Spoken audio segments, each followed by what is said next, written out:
Okay then YouTube peeps, something a bit different for you today. Today I am going to be doing a diesel particulate filter removal on a BMW 330 diesel E92. I'm going to get straight into it. I'm going to say the reason I'm doing this, I hate working on fucking diesels, man, but my mate's got one, and in the UK now, if you've got a diesel that's younger than a certain age and it has a DPF fitted to it, the DPF must be working, must show no signs of tampering, and the car cannot show any visible smoke on the MOT, or as far as I understand it, that's how it goes. So anybody with a diesel out there in the UK at the moment is probably going to be going through the pain that I'm about to go through today. I believe in the old days people used to take the DPFs off, chop them open, scrap all the shite out of them and run the car with a remarked engine and no DPF. Unfortunately, the powers that be have decided that that's no good anymore, and that they want the soot gone and they want rid of diesels after financing and funding them for the last 20 bloody years.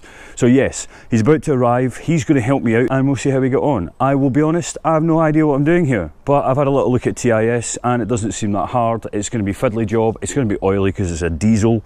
They always are, man. Hopefully we won't have to remove half the engine to get this thing out, but that's probably my famous last words. So this behind me is Dave. Dave, say hello to the camera. Hello. There he is. This is his 330 diesel. It's pretty standard 2007 plate 330D. N47 engine, I think. I'm not sure about that. I have to get quotes. 57. The DPF is all the way in that shadow in there. We've got to get in the top, we've got to get underneath the bottom, and then we're going to put something that's in this box, I believe. Oh, isn't it lovely? So basically we've got a catalytic converter, we've got new V-band. Awesome, mate, good news. New exhaust clamp and a DPF. Well, this is a pattern part as well, so this is like 300 quid off the internet, whereas if you're buying this from BMW, it's 1850 quid plus the VAT. That's why we're doing it, man. Fuck that. Right, okay, we'll get into it. We'll start on doing stuff and then we'll let you know how we're getting on. Right guys, so if I can get in here, I don't know if I can show you this, but this is where the connection block is for all different pipe work on the DPF. The vacuum line that you can see there is the pressure sensor. I think that might be the vacuum line anyway. We also have an O2 sensor at the back end here. That's the wiring right next to the Torx.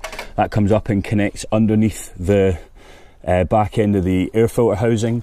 Basically all four plugs that run along the side of the engine block here that you can see need to be disconnected, and then up the top here you can just about see illuminated there the V-band clamp with I think that's an E10 Torx bolt. I'm going to get in there and I'm going to undo that. That's just at the tip of my finger right there. Once we've undone that, I'm going to jack the car up, get underneath, undo underneath all the body tray underneath the car, and then get the clamp off and start undoing the actual DPF from the chassis of the car. But we'll get under there and we'll show you that in a few seconds, guys.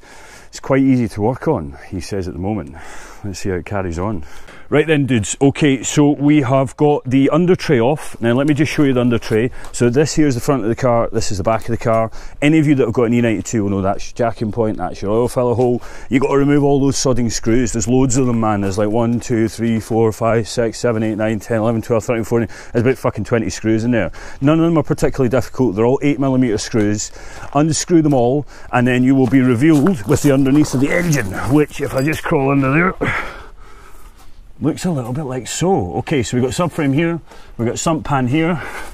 Back here you can see the flexi pipe just about coming into view. We've got a clamp. We need to remove said clamp before we can take the DPF off. That's just there at the tip of my finger.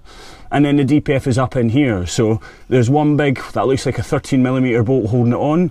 Two Torx bits, I think they're E10. The V-band clamp will be released from the top, and then hopefully it'll come out without removing the whole exhaust. Don't quote me on that, I don't know yet. BMW says you've got to remove the whole exhaust. I'm hoping a pry bar, a little bit of muscle, will allow me enough space to pull the thing out of the car. Maybe not, but we'll see. Okay there ladies and gentlemen, boys and girls, so we're not smiling no more. Got a little bit fucking difficult, so unfortunately we haven't filmed a lot of what we've just done. If you look at the TIS manual, it will tell you that for E90, E91 and one of the other models, you've got to remove the engine mount to get the DPF out. It doesn't say you've got to do that for the E92. In my opinion, bollocks. You do have to remove the engine mount. There's the bastard thing there. So you know what we're looking at here, this is bolted onto the side of the engine block with a nut in the top where my thumb is holding it onto the engine mount that's on the chassis of the car, and 4 bolts holding it onto the engine mount. Now you can just about access all the 4 bolts. The one with the hole that you can see there, you can see the bolt inside, being the hardest. You can get a ratchet about this length into it with an E12 Torx bit, and you can just about undo it. It's really tricky to get on it, but it can be done, as you can see, because we've got the DPF out the car. It will come out 90% of the way. Like seriously, won't it, Dave? Like teetering on fucking edge, mate.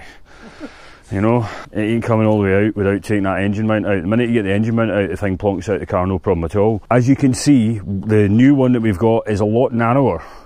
So we're kind of hoping that one's going to go in a wee bit easier. But yeah, long story short, once you've got the exhaust clamp undone, you can wiggle the shit out the exhaust, pull it back enough that you can clear the bottom pipe in the DPF. And then you want to undo the 4 bolts on the engine mount, pull the engine mount out the way with the nut on the top. The nut on the top I think is a 15 or 16mm standard hex nut, and then the DPF falls out the way. Now we make the decision, do we eat some lunch? Do we make man love? Man love. Man love? Fuck's sake, man. Jesus Christ, Natalie will tell on me. Or do we just go for it and try and slip this thing back in? Basically what I'm getting at here is, do we put the engine mount in first or second? There's a question. I'd like to do it first because those bloody bolts are so hard to get to, but I'm scared if we bolt the engine mount back in, the DPF won't go in again. So what we're going to do is we're going to offer the engine mount up, put it on the top nut on the engine mount, sorry, the engine mount arm, put that on the top nut of the engine mount, hold it up to the block, and then offer the DPF up in some kind of strange way and see if it looks like it's going to go in. If it gives us the willies at all, we're going to just put the DPF in first and then put the engine mount back on, bolt everything back up, and Bob's your uncle, Fanny's your aunt. Bit harder than I was expecting from that point, you know, it was just too big to come out the hole it goes in, but sometimes you win, sometimes you lose, man. Right, we'll check back in once we've made our decision and had some of that man love. Cheers. Right, so that shit got real fucking hard, hence the reason that you'll now see that the car is back together and it's running again. Yes, apologies. Let me give you a bit of a rundown. Getting the old DPF out was a bit of a nightmare, like I said earlier. The whole problem is the engine mount. Take the engine mount out, as like I've already said, and you should be able to get a DPF out without any problem at all. Putting a new DPF in, aftermarket DPF, the fucking bolt holes don't line up, man. So what you want to basically do is stick the DPF up and into the engine bay, put in, as you're lying underneath the car, the right hand bracket bolt so that it's just held in place, and then you need to get some form of lever behind the DPF, in between the DPF and the firewall of the car, and pry the DPF forwards. Again, the V-band clamp that came with the DPF kit wasn't really the best V-band clamp, so we reused the BMW one, which flange sort of coupler was slightly wider apart than the one that came in the aftermarket part.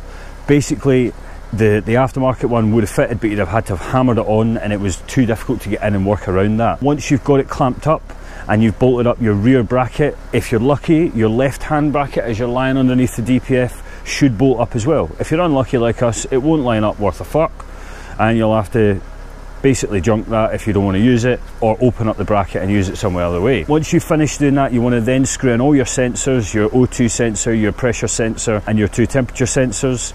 Do up your exhaust clamp, stick your under tray back on, and Bob is your uncle, Fanny's your aunt, you got to run in 330 diesel. You will need to clear some codes normally. You can do that, I believe, with BMW logger software, with INPA, or you can do that with a local friend, which is what Dave's going to do. That's basically it. I'm sorry we didn't film the last half of putting the DPF back in, but we've been under the cosh for time. It's currently 5 o'clock and I've got to be going out for dinner at 6. Dave's in the shit as well, I believe. He's being chased by the wife. So the pair of us have got to get our crack on and get down the road before we start getting the old knives and dish plates thrown at us.